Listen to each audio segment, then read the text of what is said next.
सट्टा बाजार में इंडी को बड़ा झटका, बीजेपी की बड़ी जीत।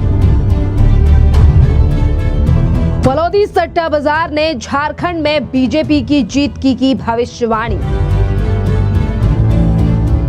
बीजेपी 50 से 55 सीटों के साथ बनाएगी झारखंड में सरकार। झारखंड और महाराष्ट्र में विधानसभा चुनाव के लिए वोटिंग जारी है और इसी बीच देखिए, जब बात चुनाव की आती है और सट्टेबाजी की आती है तो लगातार जीत और हार का आकलन की लगातार चर्चा होने लगती है। पर इस बार फलौदी सट्टा बाजार जिसका लगातार चर्चाएं जो है वो चल रही हैं, पर इस बार झारखंड से बड़ा झटका जो है वो इंडी गठबंधन के लिए लगता हुआ दिखाई दे रहा है। यानी कि सीधा बड़ा झटका जो है वो लग चुका है सट्टा बाजार से जेएमएम, आरजेडी और कांग्रेस के लिए, क्योंकि सट्टा बाजार में लगातार बढ़ रहे हैं भारतीय जनता पार्टी के ऊपर दाव और भारतीय जनता पार्टी झारखंड में 50 से 55 सीटों पर जो है वो सरकार बनाने जा रही है। और यह दावा किया गया है, यह भविष्यवाणी की गई है फलौदी सट्टा बाजार के द्वारा। आपके लिए बता दें कि चुनावों के समय पर कई सट्टा बाजार जो है वो लगातार दावेबाजी करते हैं, पर राजस्थान का सट्टा यानी कि राजस्थान का ये फलौदी बाजार का सट्टा जो है वो जिसे काफी ज्यादा लोग जानते हैं और इसका आकलन काफी ज्यादा चुनावों में सही भी निकलता है। और सबसे बड़ा सट्टा बाजार जो है वो फलौदी सट्टा बाजार ही है, जो आज बना रहा है भारतीय जनता पार्टी की सरकार झारखंड में, वो भी 50 से 55 सीटों में। बात अगर चुनावों की जाए कि आखिरकार कौन सा वो फैक्टर है, कौन सा वो रीजन है जिसकी वजह से फलौदी सट्टा बाजार में लगातार भारतीय जनता पार्टी के ऊपर जो सट्टा वाले लोग हैं वो दाव लगा रहे हैं। और यहां पर जेएमएम, कांग्रेस और आरजेडी और तमाम जो पार्टियां इंडी गठबंधन के साथ लड़ रही हैं चुनाव, उनके लिए ये बड़ा झटका इसीलिए है क्योंकि इस झारखंड के विधानसभा चुनाव में कई ऐसे मुद्दे बीजेपी के द्वारा उठाए गए जो कि जनता के काफी सालों से मुद्दे थे, चाहे फिर वो विकास की बात रहे या फिर वो झारखंड में लगातार बढ़ रहे बांग्लादेशी घुसपैठियों हो, जिस पर बड़े एक्शन लेने की बात जो है वो बीजेपी के द्वारा कही गई। और इसीलिए शायद बीजेपी जो है वो एक बार यानी कि अब झारखंड में आती हुई दिखाई दे रही है। झारखंड में लगातार वोटिंग जारी है। आप देख सकते हैं कि सवेरे से ही लगातार जनता जो है वो भरी कड़ाके की सर्दी में भी वोट डालने जा रही है। और यही बड़ा कारण है कि 11 बजे तक जो है वो 32% से भी ज्यादा वोटिंग जो है वो झारखंड में हो चुकी है। और इसी के साथ भारतीय जनता पार्टी के नेता निशिकांत दुबे ने भी अपना वोट कास्ट किया है। और इसी के साथ क्या कह रहे हैं निशिकांत दुबे, आप सुनिए। ये चुनाव बांग्लादेशी घुसपैठियों को भगाने का है। ये चुनाव आदिवासियों की जनसंख्या जो 45% से 28% हो गई है उनको संरक्षित करने का है। ये चुनाव गिट्टी, मिट्टी, बालू ये सब जो बांग्लादेश जा रहा है उसके भ्रष्टाचारियों को जेल भेजने का है। ये चुनाव आलमगीर जैसे आदमी जिनके के नौकर के यहाँ 40 करोड़ रुपया मिलता है और कांग्रेस के एमपी धीरज साहू जिनके यहाँ 350-400 करोड़ रुपया मिलता है, इतना जो अंबार जनता का पैसा लूटा गया है उसके खिलाफ है। और संथाल पन्ना उसका मेन केंद्र है। और मुझे लगता है कि भारतीय जनता पार्टी अपने दम पर जो है सरकार बनाएगी। एनडीए के पार्टनर उसके सहयोगी होंगे और 2/3 बहुमत से यहाँ सरकार बनेगी। निशिकांत जी, आपने माधोपुर में चुनाव में गड़बड़ियों का जिक्र किया है, क्या गड़बड़ियां हो रही हैं? मैंने कंप्लेन किया कि बूथ नंबर 111, 112 उदयपुरा में जो प्रिजाइडिंग अफसर हैं वो हफीजुल अंसारी जो वहाँ झारखंड मुक्ति मोर्चा के उम्मीदवार हैं उनके साथ मिलकर बोगस वोट कर रहे हैं और उन्होंने एक तरह से बूथ कैप्चरिंग कर ली है। सभी जगह जो है सीसीटीवी लगा हुआ है, चुनाव आयोग ने किया। मेरे कंप्लेन को चुनाव आयोग ने जो है गंभीरता से लिया। उन्होंने अपना सीसीटीवी देखा। सीसीटीवी फुटेज में ये बातें साबित हुई कि जो मैं कह रहा हूं वो सही है। और यही कारण है कि जो संबंधित प्रिजाइडिंग अफसर हैं बूथ नंबर 111 के उदयपुरा में, उनको गिरफ्तार कर लिया गया है। उनको हटाया नहीं गया है, गिरफ्तार कर लिया गया है। इसका मतलब यह है कि प्रशासन, जो मैं रात से कह रहा हूं कि प्रशासन जो वोट को प्रभावित करने की कोशिश कर रहा है, जगह जगह हमारे कार्यकर्ता एक्टिव हो गए हैं और इसी तरह से जो अधिकारी चुनाव के कार्य में गड़बड़ी करते हुए पाए जाएंगे सभी बर्खास्त। कल रात को भी पैसे बांटने की बात कही गई। एक जगह नहीं, महागामा में, पोड़ैया हाट में, गोड्डा में, जरमुंडी में, जामा में, मधुपुर में, सभी जगह, दुमका में, सभी जगह पैसे बांटते हुए और गुंडों के साथ जो है वो लोग नजर आए हैं। सभी की गाड़ी नंबर के साथ हमने किया है। अभी भी पोड़ैया हाट में, देवदाड़ एरिया में राजू यादव, जिसके ऊपर की 15 मर्डर के चार्ज हैं, वो प्रदीप यादव के लिए बूथ लूटता हुआ नजर आ रहा था। अभी देवदाड़ में मारपीट चल रही है।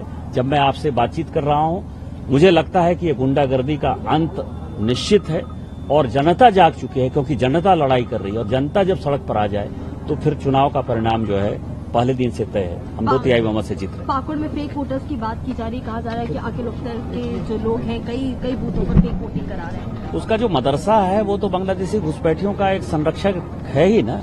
मैं तो हमेशा कहता हूं आप सभी पत्रकारों से करवत प्रार्थना है कि आपको बढ़रबा में जाके अखिल अख्तर का मदरसा देखना चाहिए कि वो किस लिए क्या कर रहा है। तो वो सारे लोग जो फेक वोटर बने हैं वो फाइनली वोट दे रहे हैं, लेकिन जनता जब जागती है ना तो ये सब चीजें खत्म हो जाती है। यदि ऐसा होता तो करुणानिधि जी ने 2008 में प्रत्येक घर में जो है कलर टीवी भेजवा दिया, उसके बावजूद भी जयललिता चुनाव जीत गई। तो इसीलिए जनता जो है पैसे से नहीं बिकती है और जनता जब खड़ी हो जाती है तो ये पैसा सब खत्म हो जाता है, प्रशासन सब खत्म हो जाता है, सब फेक खत्म हो जाता है। हम पूर्ण बहुमत के साथ सरकार बना रहे हैं। एक आखिरी सवाल सर, मैम तो अब तक यहाँ पे वोट करती आई है देवघर में, लेकिन देवघर में फर्स्ट टाइम आपका वोट है, तो उस पर क्या कहेंगे? इससे ज्यादा खुशी क्या हो सकती है? जब मैंने पहली बार वोट दिया होगा तो जो खुशी थी वही खुशी ये है कि मैंने पहली बार जो है झारखंड निर्माण के लिए वोट डाला। ज्यादा विकास आएगा निश्चित तौर पर। अब तो मैं यहाँ का वोटर हूँ तो अब मेरा भी अधिकार है कि मेरा एमएलए कैसा हो वो तो मैं चुनूंगा ही। एमपी तो मैं खुद ही अपने आप को वोट दे देता हूँ, लेकिन मेरा एमएलए कैसे होगा वो तो मैं चुनूंगा ही। और जब चुनूंगा तो एमएलए के ऊपर टाइट भी रहूंगा, क्योंकि वोटर सबसे बड़ा भगवान होता है। अभी तक जो एमएलए हमसे भाग रहे थे वो एमएलए को लगेगा कि नहीं मेरा वोटर है, इसके लिए काम करना चाहिए, तो विकास ज्यादा होगा। और इसी के साथ हेमंत सोरेन की बेटी कल्पना सोरेन ने भी अपना वोट कास्ट किया है। उन्हें भी सुनिए वो क्या कह रही हैं। अभी तो मैं खुद जा रही हूँ और मैं अब जाकर के खुद अब मुआयना करना चाहूंगी कि सब लोग हमारे मतदाता है, चाहे पुरुष हो, महिला हो, बुजुर्ग हो, युवा हो, सब लोग निकलें और अपना मतदान का जरूर प्रयोग करें। बस मैं इसलिए सोची कि अब थोड़ा सा पता लगा लिया जाए क्षेत्र में हमारे लोग कितना निकल रहे हैं। देखिए, मैं अपनी जीत को लेकर इसलिए आश्वस्त हूँ क्योंकि मेरा कार्यकाल बहुत छोटा रहा, 4 से 5 महीने का, और 4 से 5 महीने में मैंने गांडे के लिए जितना किया है, मैं ये समझती हूँ कि उतने कम वक्त में मैंने पूरी अपनी मेहनत लगा के पूरा जीतोड़ मेहनत किया है और लोगों को वो सुविधाएं दी हैं जो उनका हक है।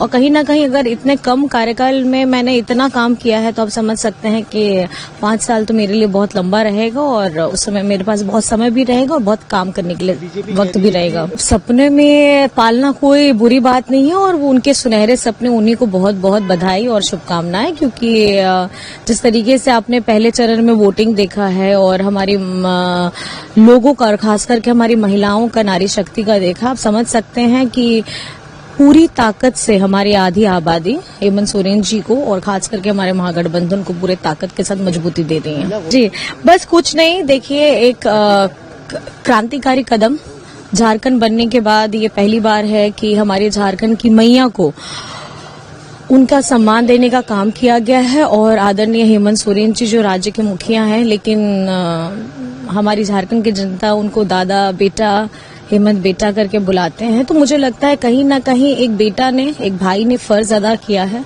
और 24 वर्ष के इस नए झारखंड में हेमंत सोरेन जी एक युवा मुख्यमंत्री के रूप में कार्यकाल को बहुत बेहतरी से लेकर के जा रहे हैं। मेरे पास जो जिम्मेदारियां है कि मैं अपनी जिम्मेदारी अपनी क्षमता से ज्यादा करके मैं लोगों के सामने दिखाने का काम करूंगी और अपने कामों के द्वारा अपने बातों को कहने का प्रयास करूंगी। देखिए, मैं ये कहूंगी ना, इनको विकास की बातें नहीं करनी, इनको हम लोगों को बांटने की बात करनी है, लेकिन हेमंत सोरेन जी सबको समेट करके एक साथ में समग्र विकास की बात कहते हैं। तो मैं समझती हूँ कि झारखंड की जनता भली भांति अब जानती है कि कौन कह रहा है और उन कौन कहने वाले को जमीन में धरातल उनके घर में कौन पहुंचा रहा है। तो मुझे लगता है कि झारखंड का पूरा प्यार हेमंत सोरेन जी को मिल रहा है। डेफिनेटली, क्यों नहीं। आपको शक है? एक बार आपको अगर शक है तो आप मुझे बता दीजिए, मुझे नहीं लगता कि आपको भी शक होगा। और झारखंड की जनता ने ये अपना पहले चरण में दिया है, दूसरा चरण का मतदान है। उसके शाम को बाद में आप खुद अपने चैनल में अब खुद बोलेंगे कि किसकी सरकार बनने वाले हैं। बस सभी मतदाताओं को यही कहना मैं चाहूंगी, क्योंकि अभी ये वक्त अभी आप लोगों को अपनी सरकार चुनने का है। और आपकी अबुआ सरकार के लिए आपके हेमंत दादा, हेमंत बेटा ने जी तोड़ मेहनत की है इस उतार चढ़ाव के कार्यकाल में, जहां हेमंत सोरेन जी को जेल भी जाना पड़ा, लेकिन उन्होंने हिम्मत नहीं हारी और झारखंड के मान सम्मान हक के लिए लड़ाई को बुलंद किया है। मैं चाहती हूं कि आप अपना प्यार, अपना आशीर्वाद हेमंत सोरेन जी और हमारी महागठबंधन को दे। और घर से बाहर निकल करके हमारे मतदाताएं जितने भी हैं, कृपया करके आज आप घर में ना रहें, अपना वोट का इस्तेमाल करें और अपनी ताकत को दिखाइए। 98 जनसभा 100 नहीं हुआ? 98। अच्छा, 900 नहीं हो पाया। ओहो, बस कुछ नहीं, बहुत ताकत और मेहनत के साथ किया है। तो मैं समझती हूँ कि लोगों का प्यार है, उनकी ताकत है जो मुझे इतना काम करने के लिए और उनके पास में जाने के लिए हम अपनी तरफ से पूरी जी तोड़ मेहनत की है। इसी के साथ देखिए, झारखंड के पूर्व मुख्यमंत्री बाबूलाल मरांडी जो हैं, उन्होंने भी सुबह सवेरे अपना वोट कास्ट किया है। सुनिए क्या कह रहे हैं बाबूलाल मरांडी। 100% जीत के प्रति आश्वस्त है।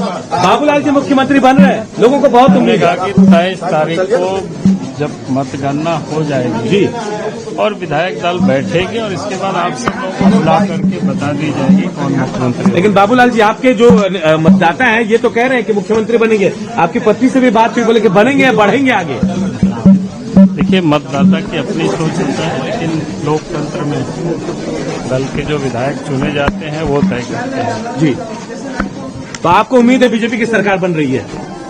100% मैंने बार बार कहा है कि बीजेपी के नेतृत्व में एनडीए गठबंधन की सरकार बन रही है। पारंपरिक वेशभूषा में बिल्कुल लाल सदरी, आदिवासियों की जो पहचान है, कुर्ता धोती, खास वजह? नहीं, ये तो हमारी भारतीय जी पोशाक है। और समस्त मतदाताओं से मैं अपील करता हूं कि लोकतंत्र का ये महापर्व है, अपना मताधिकार का प्रयोग करें।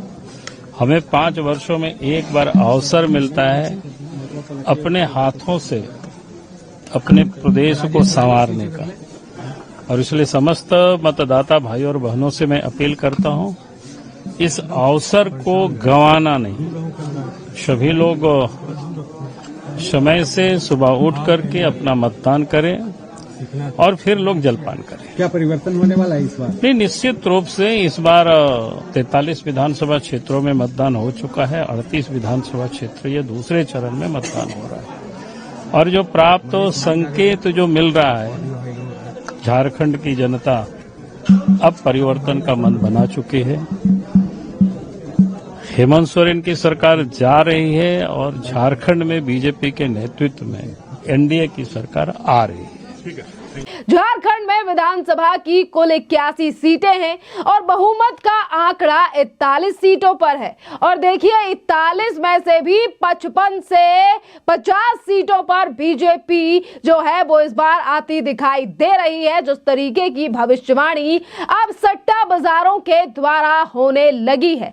आपके लिए बता दें कि ये जो सट्टा बाजार है, जो कि राजस्थान के जोधपुर के बाद स्थित फरौदी सट्टा बाजार का अनुमान है कि झारखंड में भारतीय जनता पार्टी को 55 से 50 सीटें मिलेंगी, जिसका सेशन जो है वो 25 से 35 पैसे का है। जिसकी वजह यह मानी जा रही है कि झारखंड के विधानसभा चुनाव में बांग्लादेशी मुद्दे ने भाजपा का पक्ष जो है वो काफी ज्यादा गर्म किया है और भारतीय जनता पार्टी का माहौल जो है वो अब झारखंड में बन चुका है।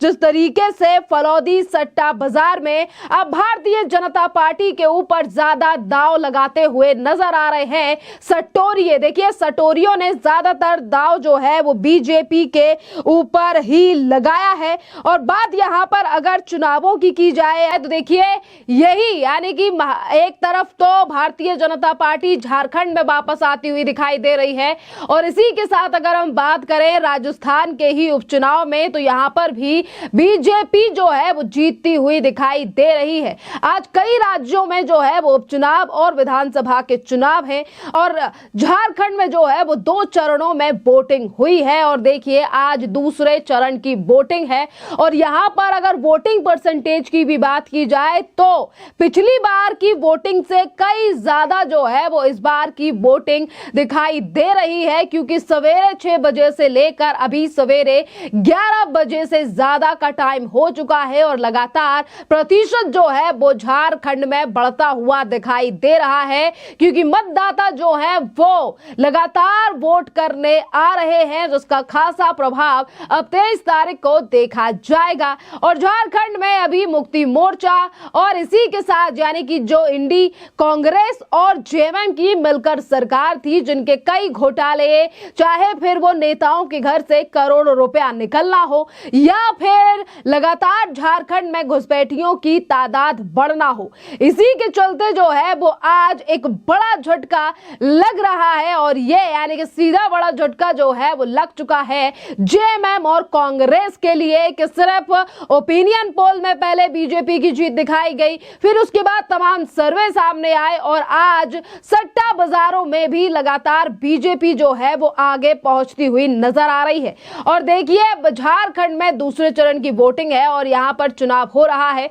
2019 में भी झारखंड में 86.94% जो है वो मतदान दर्ज किया गया था। अगर यहां पर मुकाबले की बात की जाए तो इस बार जो मेन मुकाबला है झारखंड में वो एक तरफ मुक्ति मोर्चा के नेतृत्व वाले महागठबंधन और भारतीय जनता पार्टी के नेतृत्व वाले एनडीए के बीच जो है ये बड़ा मुकाबला है। और आपके लिए बता दें कि दूसरे चरण यानी कि आज जो झारखंड में वोटिंग हो रही है वो सिर्फ और सिर्फ 38 सीटों के लिए वोटिंग हो रही है, जहां पर जेएमएम ने जो है वो 13 सीटों पर अपने उम्मीदवार उतार रखे हैं और इसी के साथ 4 सीटों पर जो माले यानी कि भकपा जो पार्टी है उस पर उम्मीदवार खड़े किए गए हैं। और इसी के साथ अगर जिनमें से एक महागठबंधन प्रत्याशी के खिलाफ भी है, लालू प्रसाद की पार्टी यानी कि आरजेडी जो है वो दूसरे चरण में 2 सीटों पर चुनाव लड़ रही है। और वहीं दूसरी तरफ अगर एनडीए की बात की जाए, जो भारतीय जनता पार्टी का गठबंधन है, भारतीय जनता पार्टी 38 में से 32 सीटों पर अपने प्रत्याशियों को घोषित कर रखा है उन्होंने, और बाकी 6 सीटों पर जो है वो सुदेश महतो की आसू चुनाव लड़ रही है। इसके अलावा अन्य छोटे छोटे दल भी जो हैं वो लगातार माहौल को दिलचस्प बनाने की कोशिश कर रहे हैं और उनके द्वारा भी ये चुनाव लड़ा जा रहा है। खैर असली नतीजे जो हैं वो आने वाली 23 तारीख को आएंगे, पर जिस तरीके से सट्टा बाजार का माहौल लगातार गर्म हो रहा है और यहाँ पर बीजेपी लगातार आगे बढ़ती हुई दिखाई दे रही है। अब ऐसा कहा जा सकता है कि लगातार भारतीय जनता पार्टी की बढ़त को देखकर जेएमएम, कांग्रेस, आरजेडी और इंडी गठबंधन की नींद उड़ती हुई दिखाई दे रही है, क्योंकि सरकार काफी सालों से झारखंड में चल रही थी, पर इसी के साथ साथ भ्रष्टाचार भी काफी ज्यादा बढ़ा। और बात अगर एनडीए और बीजेपी की जाए तो यहाँ पर बीजेपी ने दोनों ही राज्य महाराष्ट्र और झारखंड में जो है वो जी तोड़ मेहनत की है, चाहे फिर वो प्रधानमंत्री नरेंद्र मोदी हो या सीएम योगी आदित्यनाथ की रैलियां हो, जिन पर उन्होंने लगातार विपक्ष के भ्रष्टाचारों को जनता के सामने रखा है। और यही तमाम चीजें जो हैं वो इस बार खेल पलटते हुए दिखाई दे रही हैं, महाराष्ट्र में भी और झारखंड में भी, क्योंकि दोनों जगह पे ही सट्टा बाजार में भारतीय जनता पार्टी महायुति महाराष्ट्र में वापसी करती हुई दिखाई दे रही है। और वहीं दूसरी तरफ झारखंड में बड़ा खेला जो है वो जेएमएम और कांग्रेस के साथ होता हुआ नजर आ रहा है, क्योंकि भारतीय जनता पार्टी सरकार बनाती हुई नजर आ रही है। अब भविष्यवाणियों में और सट्टा बाजार कितना सही और कितना गलत रहता है, खैर ये तो आने वाली 23 तारीख को ही पता चलेगा। पर आपके लिए बता दें कि फिर एक बार रिपीट कर रही हूं मैं कि ये जो सट्टा बाजार के अनुमान और आंकड़े सामने आ रहे हैं और आज जो भविष्यवाणी की जा रही है फलौदी सट्टा बाजार के द्वारा, और फलौदी सट्टा बाजार जो है वो काफी ज्यादा साल पुराना है और ज्यादातर लोग इस पर भरोसा भी करते हैं। और आपकी भी जो राय हो, यानी कि आपका भी जो कमेंट हो और आपकी जो राय हो इस भविष्यवाणी को लेकर, आप भी हमें जरूर बताइए। धन्यवाद।